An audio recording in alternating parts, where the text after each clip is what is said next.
My mill tampered with my birth control, resulting in me getting pregnant through postpartum, not really sure what to do from here. Let me begin by saying that if you recognize who I am, please don't say anything. I created a throwaway account so I could vent, cry, and hopefully receive some support while staying anonymous. I am still very happy about the pregnancy. Or at least I want to be. But right now I really need some support. Thank you for understanding. My husband, 22M, and I, 22M, welcomed our daughter into the world 18 weeks ago.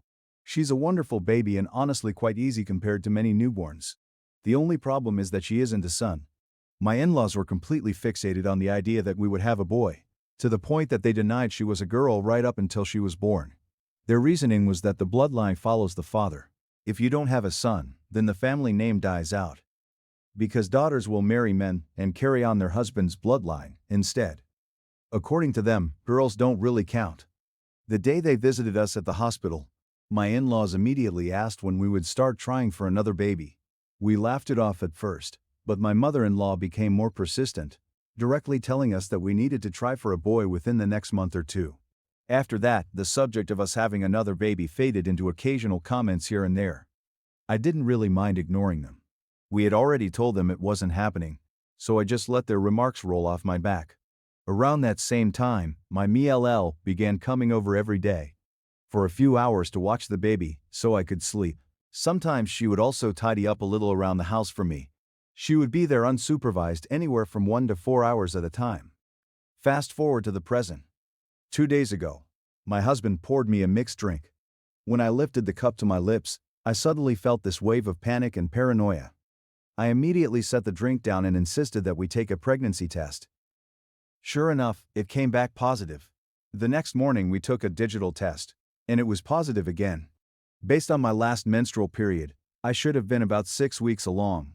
Once the initial shock wore off, we were excited but also confused for several reasons. We hadn't been able to get hormonal birth control yet, so we had been using condoms and lubricant to make sure they didn't tear. We couldn't understand how I had gotten pregnant, but we were still happy about the news. We decided not to tell anyone because we didn't want his family rushing in with their opinions about another baby. However, I'm extremely close with my sister-in-law, so I decided to tell her after making her promise to keep it a secret. When I told her, her eyes widened and filled with tears. She asked if I was serious, and whether I was absolutely sure. I told her that I knew my husband and I were young, but between the two of us, we earned more than enough to support another baby. Suddenly my sil burst into tears and began apologizing over and over again. Meanwhile, I just sat there stunned, completely confused. After calming down slightly, she told me through her tears that my Milla had been poking holes in our condoms ever since we came home from the hospital. She said Mill had admitted it to her, but she thought Mill was just talking nonsense, because she was upset that we hadn't had a boy.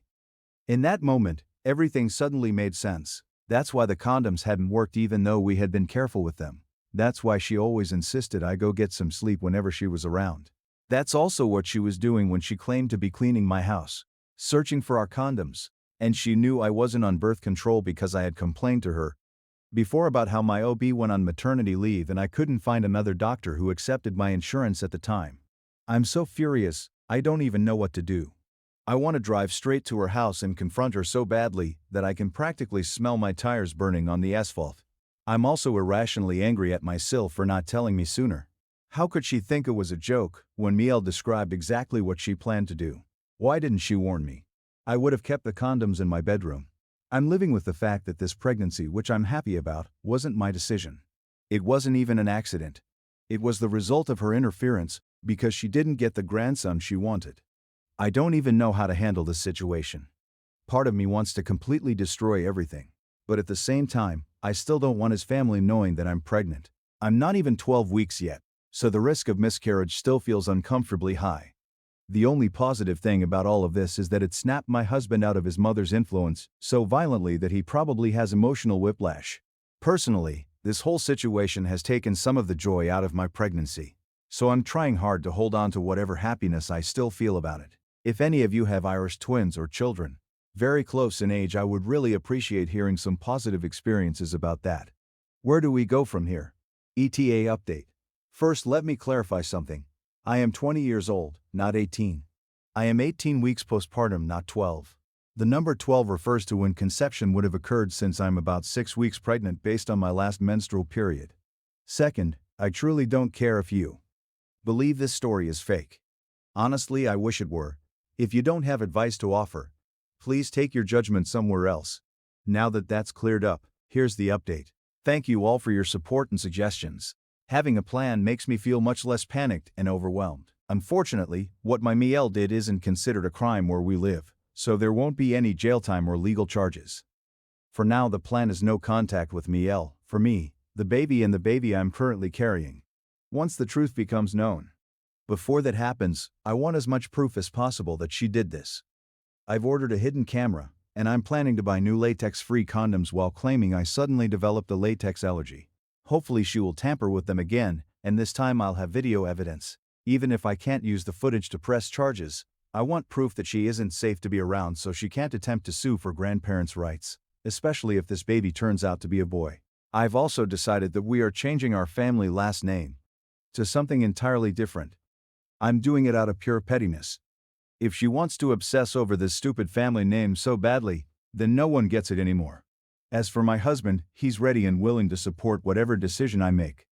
At the moment he's asleep, so we'll be talking everything through at breakfast. Thanks again, everyone. Comment 1. If the baby turns out to be a girl, I hope they name her after OP's mother, grandmother, or another important woman in her life. If it's a boy, I like the idea of giving him his mother's surname or something similar. I also think Nilveal should never see any child OP and her husband have ever again. Comment 2. I think you have strong grounds to contact the police and see what can be done. If you live in the United States, some states have laws against adoptive coercion. She admitted to poking holes in the condoms, and you may still have those condoms as evidence. I honestly don't know how anyone returns to normal after something like this. If you forgive and forget, you're essentially telling her she can violate your boundaries without consequences. I rarely suggest going no contact unless things are extremely serious. But in this case, I would recommend it. You'll feel angry every time you hear her speak. Consider therapy, so you can process the pregnancy separately from your anger toward Miel and focus on your baby. Comment 3. This is reproductive coercion, and it qualifies as assault. At the very least, she should never see your children again. And she should certainly never have unsupervised access to them, or to you. If your husband isn't present in the room, she shouldn't be there either. If you allow this to be ignored, she will feel entitled to brag for the rest of her life that she's the reason you have your second child. She'll treat the baby as if it belongs to her, and feel proud of what she did. She may even try it again, or do something similar to someone else. This is not a person you can trust. Your first child may grow up hearing that she wasn't good enough because she was a girl, and your daughter will need protection from internalizing that message, or thinking reproductive coercion is acceptable. Comment 4. I would speak with your local police department, or consult a lawyer about your legal options. If 2 people agree to use condoms as birth control, and one person secretly pokes holes in them, that would likely be considered some form of sexual assault or fraud. Your Mil's actions shouldn't be treated differently. If you still have any condoms in your house, check them for damage and save them as evidence. I would never allow her near my children again. Her behavior shows a level of manipulation that no child should be exposed to. Comment 5. Either you report this to the police and do everything possible to expose this woman's behavior, or you risk the situation escalating even further. Someone capable of tampering with contraception to get what she wants could eventually do something even worse, like trying to have you declared an unfit parent so she can gain control of the children. It may sound extreme, but that's the kind of mindset this behavior suggests. If you allow her back into your lives, she will never stop pushing for the control she wants. Comment 6. Not much to add beyond what others have said. Good luck with both children. Talk with your husband about how to handle contact with his parents. My own family had serious issues with in-laws as well. Because of that, all visits were supervised and took place in public places until trust was established or until the children were adults. If your husband wants to maintain any contact with his family, that could be an option. Change your locks, install a door camera, and intercept any gifts they send. If the baby is a boy, raise him with the understanding that he could take his spouse's last name if he chooses, and your daughter could keep hers as well. Counseling can also help if trust issues continue. Comment 7. Remember that you're not obligated to give your children your family's last name. You can name them whatever you want. You could even give them your own family's surname instead. If your in-laws complain, you can explain that because Meal interfered with your health and safety. She has lost any involvement in naming decisions. I'm also curious about how your husband is handling his parents. If my parents treated my spouse that way, they would immediately lose any privilege of seeing our children until they apologized, and my spouse agreed to forgive them. Comment 8. Once then. Gus, calm down. You and your husband should tell her clearly that what she did was a massive breach of trust. Because of her actions, she will not have a relationship with her grandchildren. She cannot be trusted. Don't allow threats about grandparents' rights to intimidate you, since those usually only apply in specific circumstances, such as when a parent has died or an existing relationship with the child already exists. Tell her she is not allowed near you, your home, or your children, and that any attempt to contact or harass you will result in calling the police or seeking a restraining order. Do not answer her calls. Do not open the door for her, and never stand there listening to her arguments. Simply walk away. Now to the next story. My fiancé doesn't want to invite his Sil to our wedding because he believes she has feelings for him, although the situation is actually more complicated than that. My fiancé Will has a younger brother named Charlie, and Charlie is married to Evie. Evie is a beautiful woman both inside and out. She is one of the kindest people I've ever met, and has been an incredible and supportive friend, probably the best friend I've ever had. Will, Charlie and Evie all attended school together.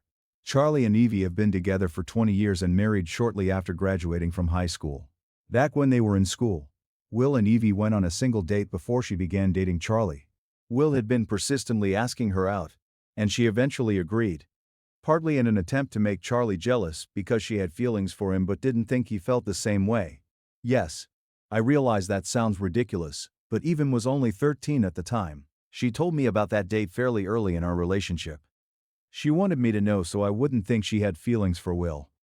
She made it very clear that she has never had romantic feelings for him, and that the date only happened because she used it as a way to make Charlie jealous. I do know that Will once had feelings for Evie, but according to him, those feelings ended once he and I got together. Right now, Will and I are planning our wedding for next summer. We've been making a list of who we want in the wedding party and who we want to invite. I wanted Evie to be one of my bridesmaids because I know she would be supportive and reliable. When I mentioned it, Will frowned and said he wasn't planning on having Evie involved in the wedding at all. I asked if he had argued with Charlie and whether he wasn't inviting him either, since they come as a package deal as a married couple. There's no way one would attend without the other. He said he hadn't fallen out with his brother, but he couldn't see himself getting married with Evie present because, according to him, she still has feelings for him and he didn't want her ruining our day. I know for a fact that she doesn't. I asked him if she had ever confessed feelings, or something similar. He said no, but insisted it was the way she behaved around him. He pointed out things like how she's always at our house. Eve and I go running together 3 times a week, and since I live closer to her workplace, she often comes to our place to change instead of going home first. He also mentioned how she makes his favorite dessert when we celebrate Christmas at their house. His birthday is on Christmas Eve, and how she sometimes does small thoughtful things like dropping off baked goods for us. He also said she takes an interest in the things he likes, such as the football team the 3 of them support. To me, none of that suggests romantic feelings. She's simply being a good friend. I told him exactly that, but he remained determined not to invite her to the wedding. I know that if Evie isn't invited, Charlie won't come either. From there it would escalate, because the family is very close. In the end it would look like I'm the one responsible for causing the problem. After that conversation with Will, I reached out to Evie. I asked her to be completely honest and tell me if she had any romantic feelings for Will. At first she laughed at the suggestion. Then she admitted that before I started dating Will, he had made her uncomfortable, although that had eased once he and I began our relationship 2 years ago. She explained that Will used to make comments saying that she and he were better suited than she and Charlie. He would even send her drunk messages, claiming they belonged together. She told me Charlie knew about those messages, and because of that they had distanced themselves from Will for a while. They only started letting him back into their lives once he and I began dating. I asked if he had sent her anything like that since we had been together. There was a long pause on the phone before she said that he had sent her a message just last weekend while Will, Charlie, and some friends were out drinking. She had canceled our running plans this week without explaining why, and now I understood. She had been avoiding Will. Charlie hadn't been speaking to his brother since that night either.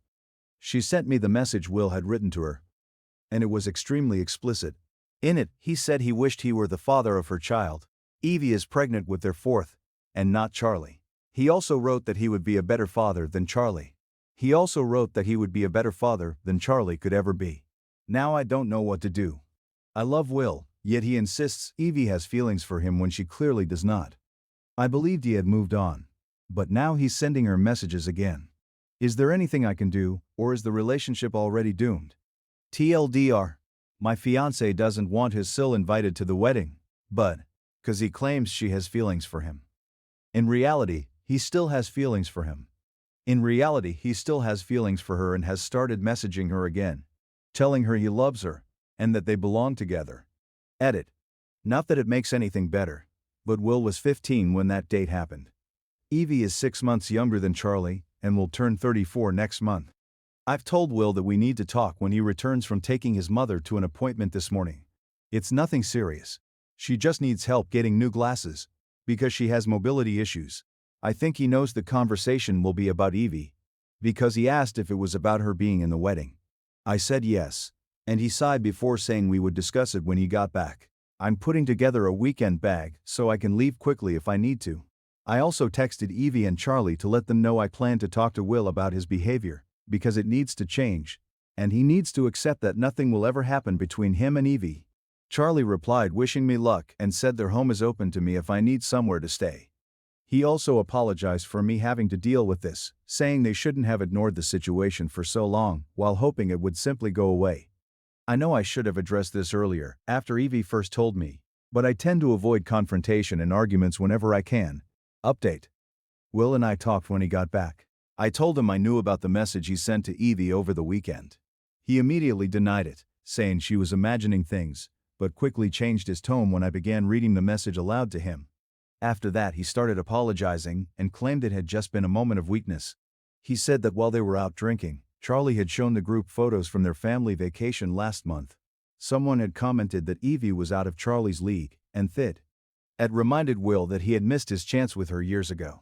That's when he sent the message. I asked him how he would feel if Charlie had been harassing his partner like that. He lowered his head and admitted he would be upset, but said Charlie didn't deserve Eve. I told him that Evie isn't an object to be awarded to whoever someone believes deserves her. She chose Charlie, and that should have been enough for him. The fact that Charlie has someone who loves him and makes him happy should have been all that mattered. Will then admitted that he has always been jealous of Charlie. According to him, Charlie has everything he ever wanted, and he thinks it's unfair because he's the older brother. Charlie did better in school, was better at sports, and has become more successful because he pursued what he wanted. Will feels he had to follow what his parents expected, while Charlie was free to attend university for whatever he chose. Seeing Evie with Charlie constantly reminds him that Charlie has the life he wishes he had. I asked him a direct question. If Evie were single and interested in him, would he leave me? He refused to answer. That silence told me everything I needed to know. I told Will I would be staying somewhere else for a few days while I figure out what to do next, because our relationship is over. I don't want to continue living with someone who doesn't truly care about me. When I went to get the bag I had packed, Will asked for the ring back. He said it was a family heirloom that once belonged to his grandmother and was meant for whoever married first. Apparently, when Charlie wanted to propose, Will threw a huge tantrum and insisted the ring should belong to him, because he was the eldest. Their mother ended up telling Charlie he couldn't have it. I refused. I told him the ring would go to the person it was meant for, Evie. Right now I am staying with Charlie and Evie for a few days, while I figure out whether I'll find a new place nearby, or move closer to my family. I work for myself, so relocating would be easier if I decide to do that. Charlie and Evie have decided to go low contact with Will. They would prefer to go no contact entirely, but they worry it would cause too much conflict within the family, especially for Evie. Will called Charlie asking if I was staying with them, but Charlie told him he had no idea where I was. He then told Will they were going low contact with him because of the way he has treated Evie, and that he's finally doing what he should have done years ago, protecting his wife. Evie has apologized to me several times because she feels responsible for the end of my relationship. But I've reassured her that the only person at fault here is Will. I don't blame her for any of it. If anything, she's also been a victim in this situation. I gave her the ring, but she said I should return it to my former mother-in-law, because she doesn't want it. I wish I had recognized Will's behavior earlier, but I was blinded by love. Looking back now, I can see the red flags that I chose to ignore. Spot on comments. Comment 1. Your fiancé is obsessed with another woman to the point that he told her he wished you were the father of her children. You're afraid to confront him because it might cause a fight. You are clearly a placeholder. If Evie didn't have a husband, or if they divorced, he would go after her immediately. This relationship is doomed. Comment 2. Why would you marry someone who is in love with another person? You're only the backup plan. If he ever thought he had a real chance with his Sil, he would leave you instantly. Do you really want someone like that to be the father of your children? Comment 3.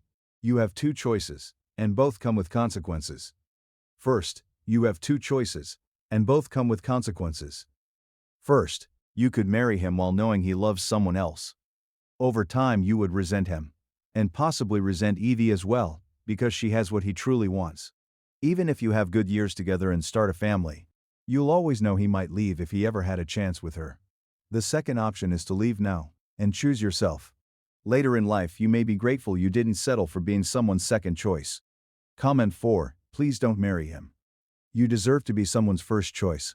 That text message alone is a huge warning sign. I'm sorry, but I don't believe this relationship can recover from that.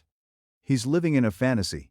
If you're determined to try fixing things, he would need serious therapy, and you might have to distance yourself from Evie and Charlie.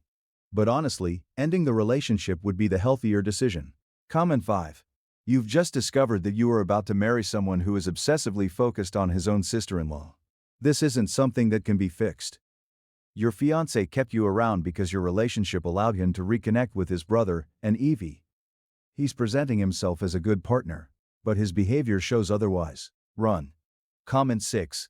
Your fiancé pressured a 13-year-old into going on a date when he was older and has continued harassing her for years. It's honestly surprising Charlie and Evie didn't cut him off long ago. Now he wants to punish her for rejecting him by excluding her from your wedding. He doesn't love you, you're simply the replacement because he can't have Evie. Thank you for watching. If you haven't subscribed yet, please do. And hit the notification bell to stay updated with more shocking real-life stories happening around you.